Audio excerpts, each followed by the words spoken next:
श्री स्वामी समर्थ। मी मोहिनी विजय निंबाळकर तुमचं आपल्या यूट्यूब चॅनलमध्ये खूप खूप स्वागत आहे।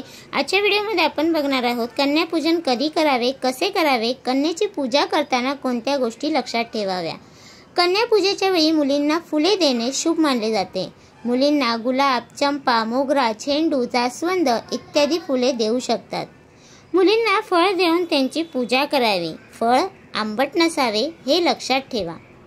कन्यापूजेच्या वेळी मुलींना खीर किंवा हलवा वगैरे खायला द्यावे। असे केल्याने माता दुर्गा प्रसन्न होते असे मानले जाते। मुलींना कपडे भेट देण्याचे विशेष महत्त्व आहे। तुम्ही तुमच्या क्षमतेनुसार ही भेट देऊ शकतात। मुलींना मेकअपचे सामान देणे खूप शुभ मानले जाते। नवरात्रीच्या काळात मुलींना माता दुर्गेचे रूप मानले जाते। कन्यापूजेच्या वेळी मुलीला क्षमतेनुसार अन्नदान आणि दक्षिणा द्यावी। कन्यापूजा नेहमी शुभ मुहूर्तावरच करावी हे लक्षात ठेवा। मुलींची पूजा करताना लक्षात ठेवा की मुलींचे वय 2 ते 10 वर्षाच्या दरम्यान असावे आणि त्यांची संख्या 9 असावी। मुलींसोबत एका मुलालाही बोलावले पाहिजे। बालक हे बटुक भैरवाचे रूप मानले जाते। या दिवशी आणि इतरही वेळी कोणत्याही पद्धतीने मुलींचा अनादर किंवा अपमान करू नये। नवरात्रीत कन्यापूजनाला खास महत्त्व आहे। तर कन्यापूजा नवरात्रीच्या अष्टमी आणि नवमी तिथीला केली जाते। नवदुर्गाच्या पूजेबरोबरच नवरात्रीच्या 9 दिवसात कन्यापूजेलाही विशेष महत्त्व आहे।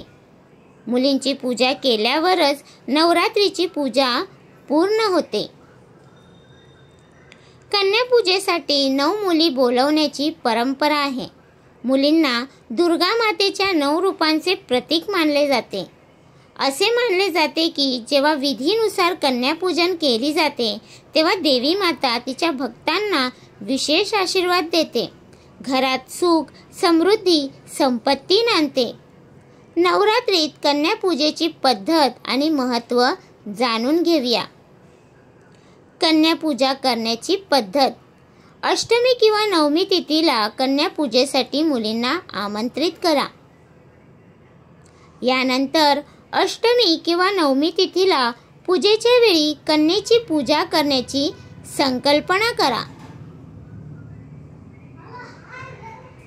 कन्यापूजेसाठी हरभरा, पुरी, हलवा, खीर इत्यादींचा प्रसाद तयार करून माता राणीला अर्पण करावा।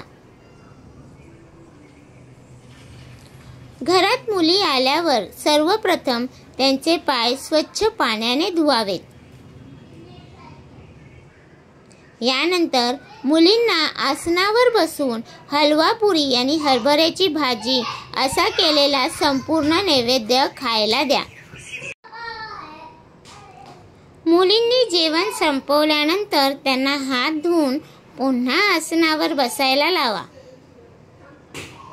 यानंतर त्यांना चंदनाचा किंवा कुंकुवाचा टिळा लावा आणि रक्षासूत्र बांधून त्यांच्या पायाला स्पर्श करावा म्हणजे नमस्कार करावा। त्यांना क्षमतेनुसार फळे, वस्त्रे आणि दक्षिणा देऊन त्यांचा निरोप घ्या। कन्यापूजा का महत्त्वाची आहे? नवरात्रीमध्ये दुर्गा देवीच्या 9 रूपांची पूजा करणे विशेष शुभ मानले जाते। यासोबतच नवरात्रीच्या अष्टमी किंवा नवमी तिथीला मुलींची पूजा करण्याची विशेष परंपरा आहे।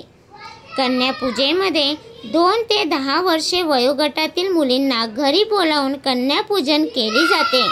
माता राणीची भक्तिभावाने पूजा करून कन्यापूजा केल्याने माता आपल्या भक्तांवर सदैव कृपा करून सर्व इच्छा पूर्ण करते अशी धार्मिक श्रद्धा आहे। तर तुम्हाला हा माझा व्हिडिओ कसा वाटला प्लीज कमेंट करून नक्की सांगा। व्हिडिओ आवडला असेल तर लाईक करा, कमेंट करा आणि शेअर करायला विसरू नका। आणि तुम्ही अजूनपर्यंत आपल्या चॅनलला सबस्क्राईब केलं नसेल तर प्लीज जाऊन चॅनलला नक्की सबस्क्राईब करा, कारण आपल्या चॅनलवरती तुम्हाला आध्यात्मिक माहिती आणि स्वामी महाराजांचे व्हिडिओ बघायला भेटतात।